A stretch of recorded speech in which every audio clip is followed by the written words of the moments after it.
앞선 4번의 나팔재앙은 자연에 미치는 재앙에 대해서 비교적 간단하게 설명을 합니다. 그러나 그 사건들은 간단하지 않죠. 모든 자연 만물의 3분의 1이 재앙으로 말미암아서 없어집니다. 그리고 마지막에 공중에 날아가는 독수리가 화로다 3번 외치죠. 그래서 더 큰 3가지 나팔재앙이 남아있다는 선포를 하게 됩니다. 남아있는 3가지 나팔재앙은 인간에게 직접적인 화를 미치는 재앙입니다. 앞에 4가지 나팔재앙은 인간에게 간접적으로 영향을 미쳤죠. 자연의 3분의 1을 파괴함으로 말미암아서 인간을 괴롭게 합니다. 하지만 앞으로 일어날 3가지 나팔재앙은 인간에게 직접적으로 재앙이 내려집니다. 오늘 본문에서 그 첫 번째로 5째 천사가 나팔을 붑니다. 1절에 보니까 하늘에서 땅에 떨어진 별 하나가 보입니다. 땅에 떨어진 사탄을 의미하죠. 다른 성경에서 보면 하늘에서 땅으로 쫓겨난 사탄. 그 사탄이 무저갱의 열쇠를 받게 됩니다. 이 사탄은 원래 하나님을 찬양하는 천사장이었죠. 하지만 교만하였고 하나님께 불순종하여서 결국 하늘에서 쫓겨납니다. 그래서 땅에 내려오게 되는데, 쫓겨난 사단이 지금까지 땅에서 하는 일들은 믿는 자들을 회방하고 또 사람들에게 의심을 품게 하고 또 사람 서로 분열하게 만들고 또 하나님께 불순종하게 하는 여러 가지 일들을 하고 있습니다. 그래서 계속해서 믿는 사람들과 사람들을 공격하는 그런 일들을 하고 있는데요. 오늘 무저갱의 열쇠를 받게 된다고 말씀하십니다. 그가 이 무저갱의 열쇠를 받고 그것을 엽니다. 이 무저갱은 어려운 단어는 아닌데요. 지하 감옥과 같다고 생각하시면 됩니다. 그 당시에는 이제 보통 감옥들이 다 지하에 있었거든요. 지하 감옥 속에서 이 사단과 그의 추종자들이 심판을 받기 전까지 갇혀있는 임시처소라고 생각하시면 됩니다. 심판을 받기까지 이렇게 갇혀있는 거죠. 그런데 이 무저갱이 열리면서 큰 화덕의 연기 같은 연기가 이곳으로부터 올라오게 됩니다. 즉시 그 연기 때문에 해와 공기가 어두워졌다고 이렇게 이야기하는데요.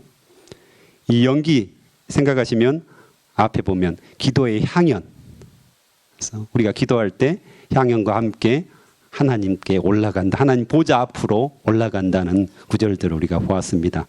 그에 비하면 여기는 독소를 가진 사람을 해하는, 사람에게 피해를 주는 그런 매연과 같은 연기인 것 같습니다. 그래서 비교가 되는 거죠. 기도의 향연과 오늘 매연과 같은 그런 연기는 비교가 되고 있습니다. 또 황충이 이 연기 가운데로부터 땅 위에 올라오게 됩니다. 황충은 메뚜기를 의미합니다.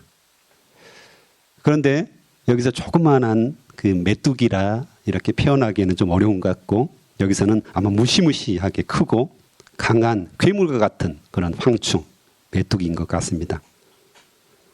그래서 이 메뚜기 때 이 황충이 온 땅을 덮어서 어두워졌다는 거죠.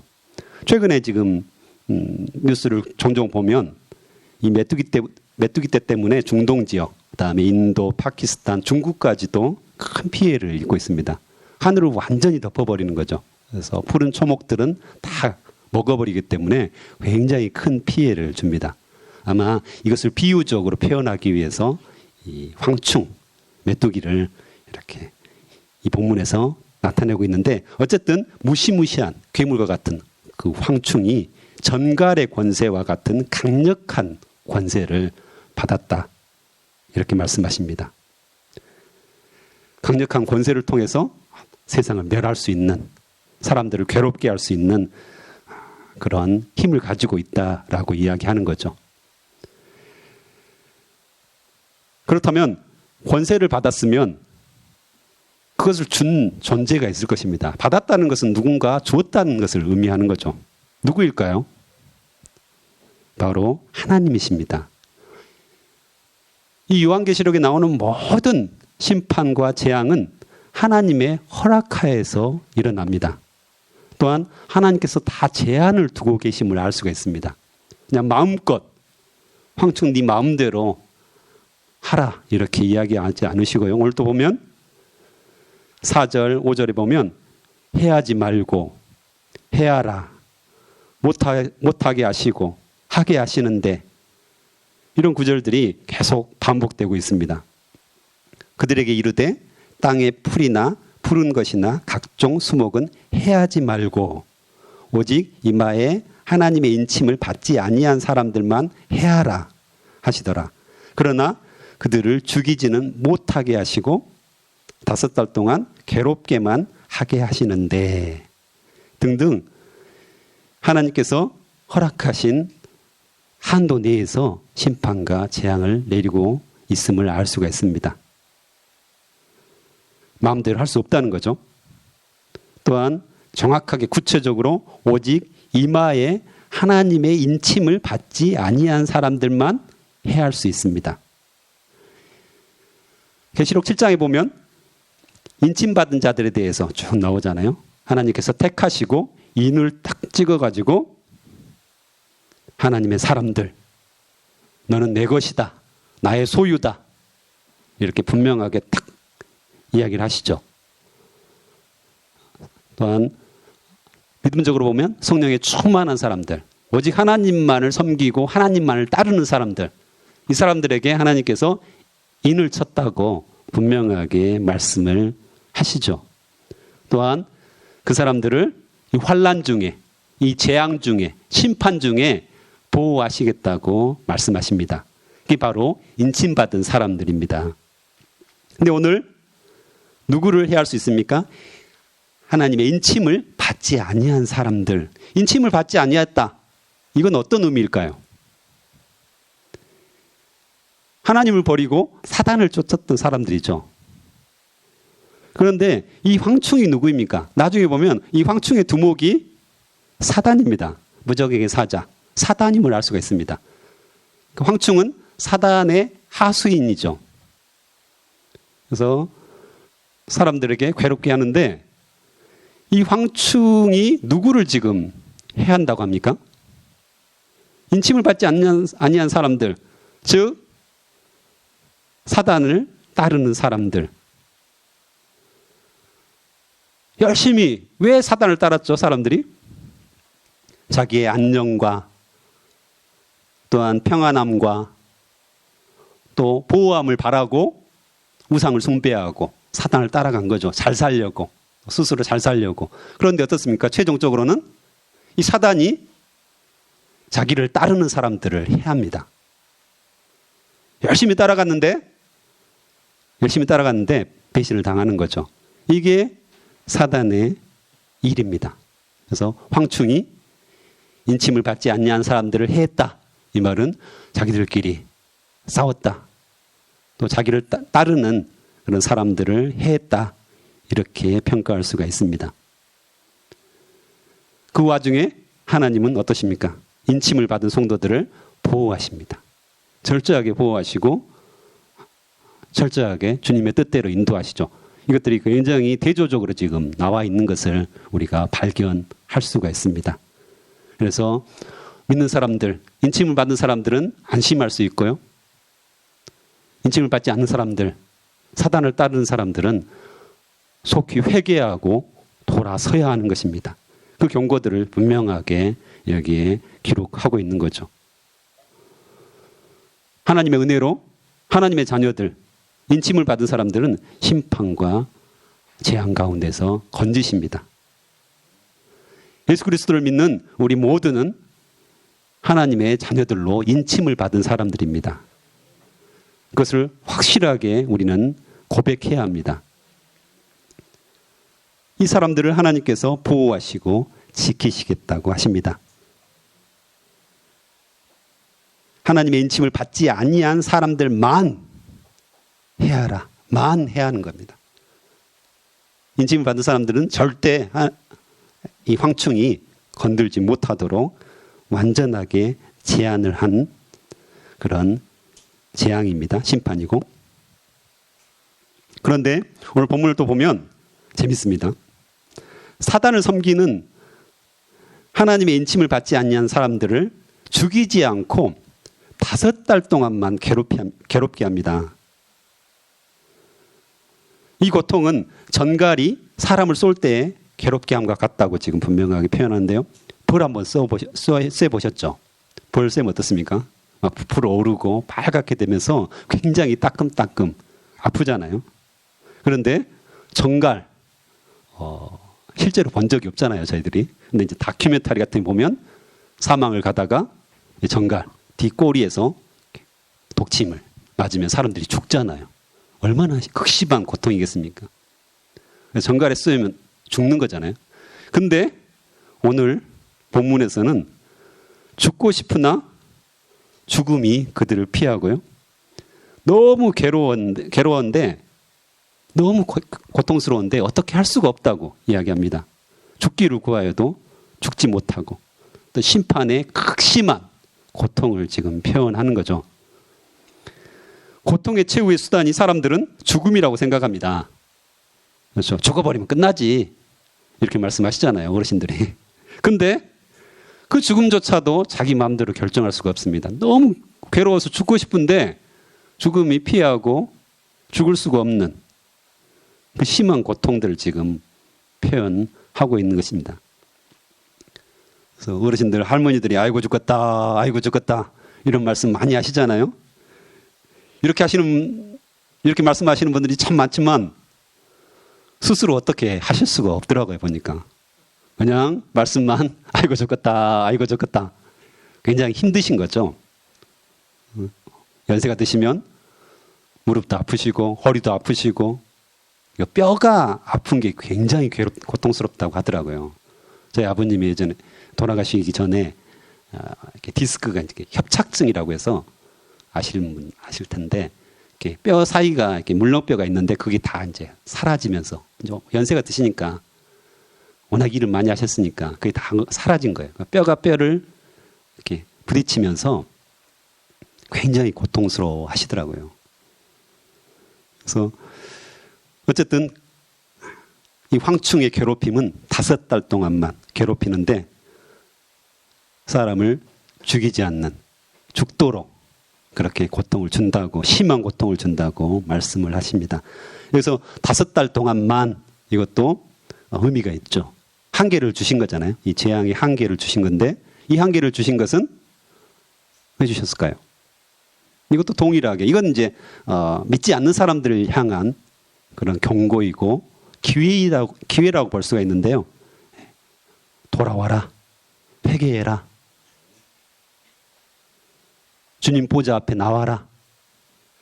구원받을 수 있는 기회를 주는 것입니다. 5달 동안만 경계를 줌으로 말미암아서 여전히 은혜를 베푸십니다. 세상을 심판해서 완전하게 멸하는 것이 목적이 아니라 하나님께서는 구원하시고 보호하시고 지키시고 인도하시고 내게로 돌아오라, 돌아오라, 돌아오라 이렇게 계속해서 말씀하신다는 것입니다. 그래서 수많은 선지자들을 보내셔서 경고하고 말씀하시고 선포하시고 그분 품으로 돌아올 수 있도록 보좌 앞으로 돌아올 수 있도록 계속해서 말씀하셨다는 것을 우리가 알 수 있습니다. 그게 하나님의 은혜죠.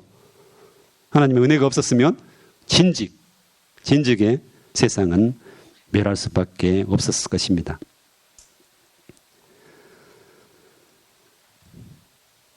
또한 황충들의 모양에 대해서 막판에 이야기를 합니다.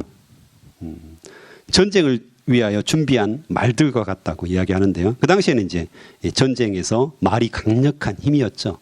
그래서 최고의 권세를 가진 이런 무기였잖아요. 전쟁 무기였잖아요. 그래서 이 황충들의 모양 중에 그 머리에 금 같은 관을 썼다. 권세와 힘과 파워를 가졌다. 비슷한 것을 썼다는 것은 예수님께서 쓰신 왕관, 면류관을 이렇게 흉내낸 모습들입니다. 어쨌든 권세가 있었고 힘이 있었습니다. 또한 얼굴은 사람의 얼굴 같다.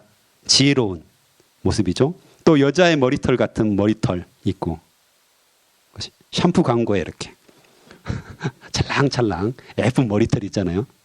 왜 그 샴푸 광고에 나오죠? 유혹하고 미혹하는 거잖아요. 저도 남자인데 저도 긴 머리를 좋아합니다. 주로 형제들이 긴 머리를 좋아합니다. 그런 어떤 모습으로 사람을 미혹하고 유혹하고 사단을 섬기도록, 우상을 섬기도록 지금 하는 모습입니다.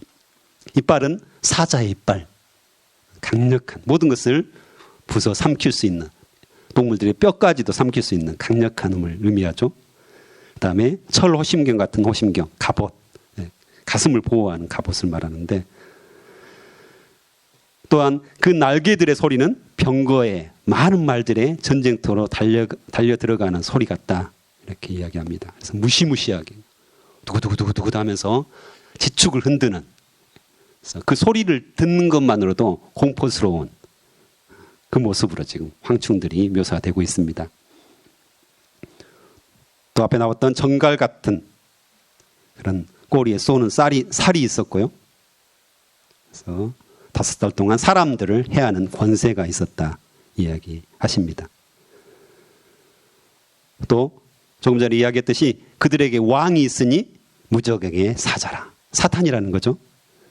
히브리어로는 아바돈, 헬라어로는 아볼루온. 그래서 이 뜻은 파괴자라는 뜻입니다. 파괴자. 그래서 세상을 파괴하고 재앙을 내리는 그런 존재라는 것이죠. 어떠세요? 이런 재앙과 심판의 이야기를 들으면 이 요한계시록을 그래서 사람들이 많이 안 읽습니다. 왜냐하면 굉장히 어렵고 괜히 무서운 생각이 들어요. 나도 저렇게 당하면 어떡하지?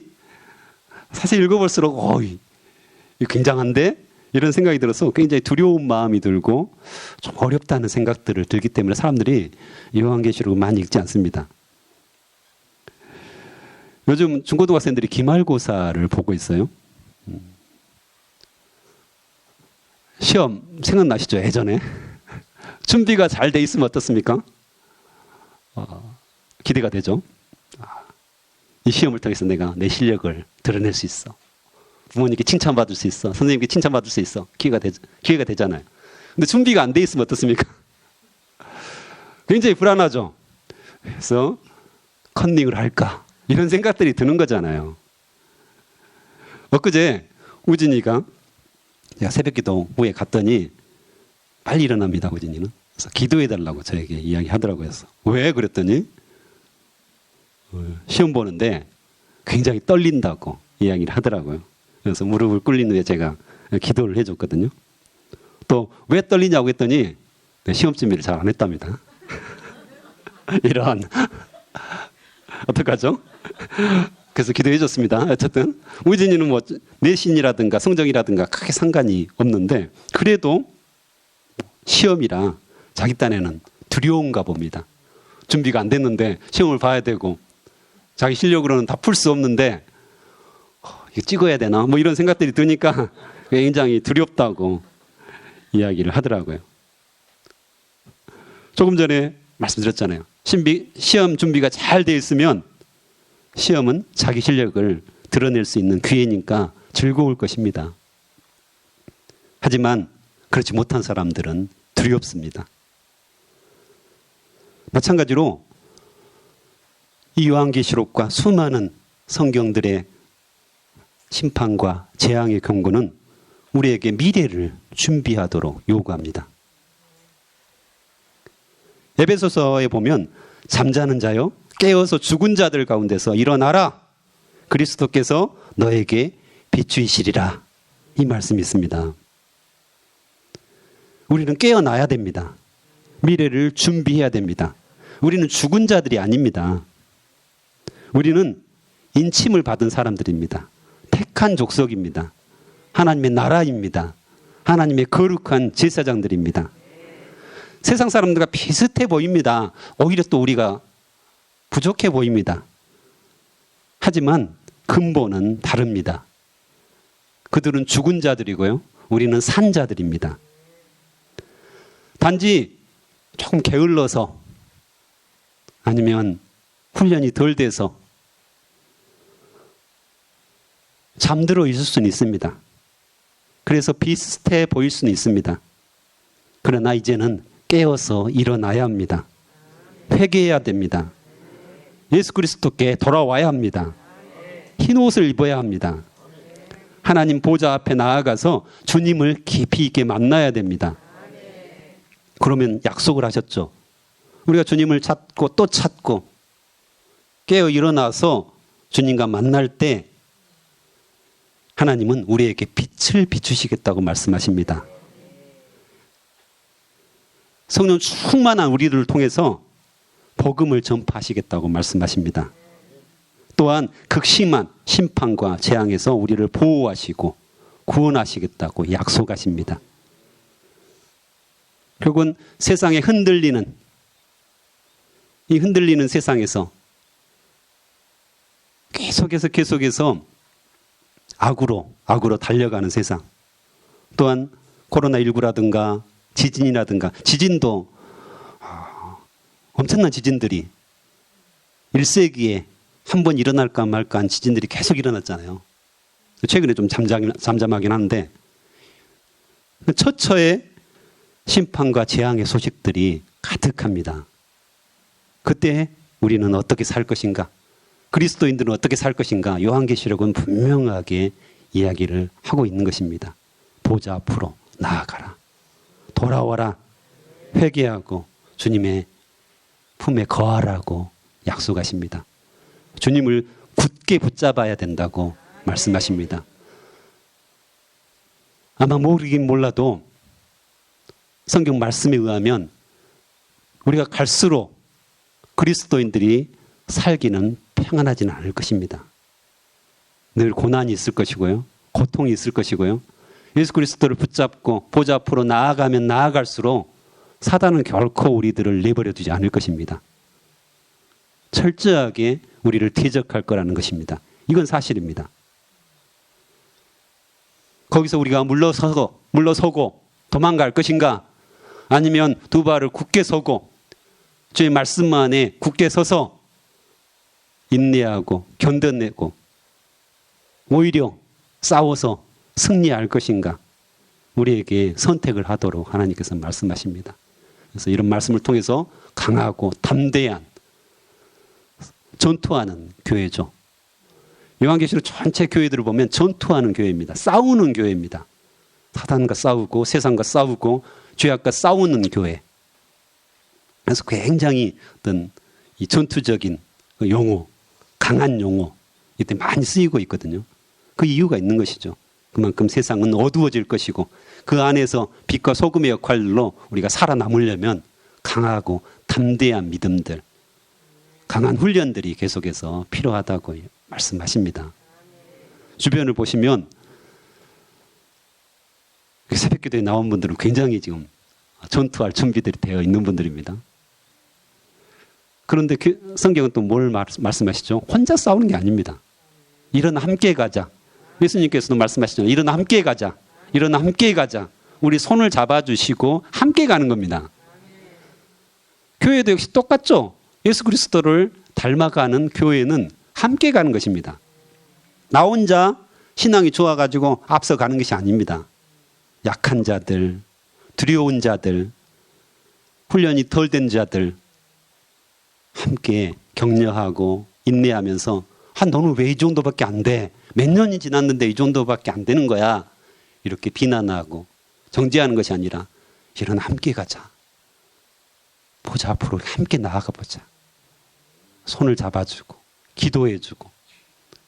그래서 믿음이 깊어질수록 우리가 예수 그리스도 보좌 앞에 나아갈수록 오히려 내 기도보다는 다른 사람의 기도가 훨씬 많아진다는 것을 우리가 알 수 있습니다. 그것이 깨어나는 것입니다. 예전에는 나만을 위해서 기도했는데 거의 7, 80%가 내 기도했는데 기도를 많이 하면 많이 할수록 중보 기도가 많아지고 이웃을 위해서, 다른 교인들을 위해서, 나라와 민족을 위해서, 통일을 위해서, 세계를 위해서.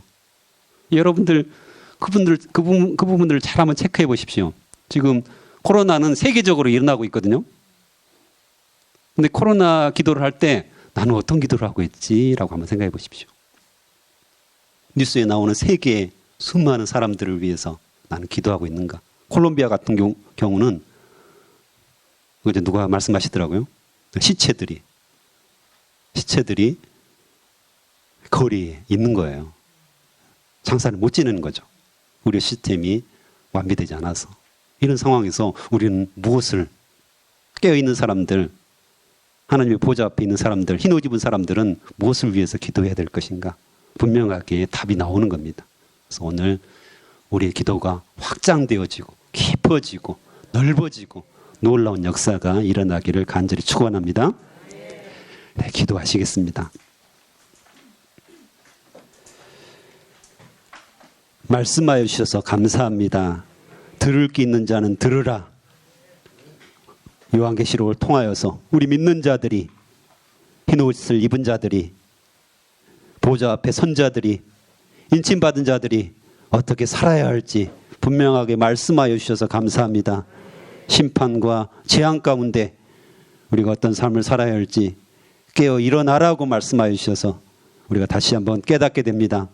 하나님, 오늘 또 어두움 가운데서 우리 그리스도인들이 어떻게 빛과 소금의 역할들을 담당할지 분명한 것들을 알게 하시고 순간순간 모든 일 가운데 성령의 충만함으로 이 일들을 담당할 수 있도록 도와주시옵소서. 하나님의 뜻대로 살고 하나님께서 원하시는 대로 살아갈 수 있도록 역사하여 주시옵소서. 오늘 하루 기도로 시작됩니다. 주님께서 우리에게 기도의 영을 부어주시옵소서. 성령을 부어주시옵소서. 우리의 기도가 터져나오게 도와주시옵소서. 하나님께서 원하시는 기도의 그 향연이 온전하게 보좌 앞으로 상달될 수 있도록 주님께서 역사하여 주시옵소서. 오늘 또 귀한 헌금을 통하여 주님 앞에 자신을 드리는 자들이 있습니다. 주님께서 받아주시옵소서. 그 기도를 주님께서 응답하여 주시옵소서. 흠양하여 주시옵소서. 이 헌금이 또한 쓰이는 곳곳마다 하나님의 나라가 확장되게 하시고 빛과 소금의 역할들을 담당하여서 수많은 사람들이 예수 그리스도께 돌아오는 역사가 일어나게 도와주시옵소서. 감사합니다. 예수님의 이름으로 기도합니다. 아멘.